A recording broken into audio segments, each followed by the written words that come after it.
Mara baada ya mnyama kukiwasha katika hatua ya robo fainali ya michuano ya kombe la shirikisho barani Afrika dhidi ya Al Masry kwa kupata ushindi wa jumla wa penalti 4-1 mara baada ya kupoteza mchezo wa kwanza mabao mawili kwa sifuri, wakaja kurudisha katika uwanja wa Benjamin Mkapa mabao mawili kwa sifuri katika changamoto ya mkwaju wa penalti. Spiderman Pimpin Kamara akaweza kucheza penalti mbili ambazo zikawafanya klabu ya soka Simba qualify ama kufuzu katika hatua ya nusu finali. Sasa wanakwenda katika robo finali nyingine, kombe la shirikisho lingine, ambapo watakwenda kuchipigwa bonge moja la mechi dhidi ya klabu ya soka ya Mbeya City. Kumbukwe na wao pia si wanyonge, mara baada ya kufanya vizuri sana katika mchezo uliweza kutoka mara baada ya kuiondosha klabu ya soka ya Azam, wakatinga moja kwa moja katika hatua ya robo finali. Kumbukwe Simba wanaendelea kuhakikisha kwamba katika makombe yote ambayo bado wana nafasi ya kuyachukua, basi kuhakikisha kwamba wanaweza kupata nafasi wa kuweza kuyabeba makombe yote. Kumbukwe klabu ya soka Simba katika mchezo huu anaingia akiwa ni favorite zaidi kuliko Mbeya City, kwa sababu kwanza wao wanashiriki championship, huku klabu ya soka Simba wakiwa wanashiriki katika michuano hii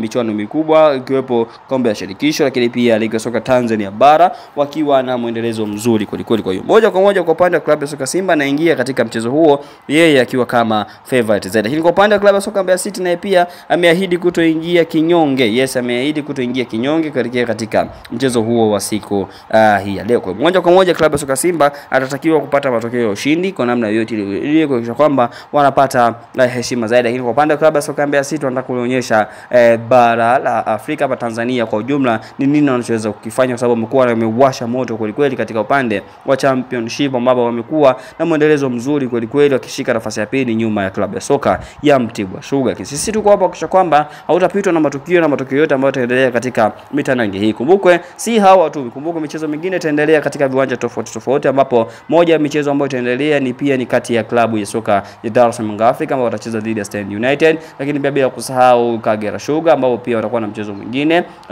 lakini pia JKT Tanzania dhidi ya Pamba. Kagera Sugar nadhani watacheza na Singida Black Star. Hao ndio ambao watacheza katika hatua ya robo finali. Kumbuka msimu uliopita klabu ya soka Simba aliondoshwa katika michuano hii mapema kabisa na Mashujaa, yes, moja kwa moja, lakini kwa msimu huu wanataka kuonyesha taifa kwamba wao ni wakina nane kama walivyofanya katika kombe la shirikisho barani Afrika. Una maoni yote tuandikie kwenye comment hapo chini, nasi tutajaribu kupitia maoni ya mtu mmoja baada ya mwingine kuhakikisha kwamba je, ni nani anaweza kupata matokeo ya ushindi. Tuandikie kwenye comment hapo chini, lakini pia tuambie unatufuatilia ukitokea wapi, weka kwenye comment hapo chini. La kama ndio mako kwanza kutana video hii, basi usisahau kusubscribe, like, share pamoja na kucomment hapa Hashim Online TV. Asante.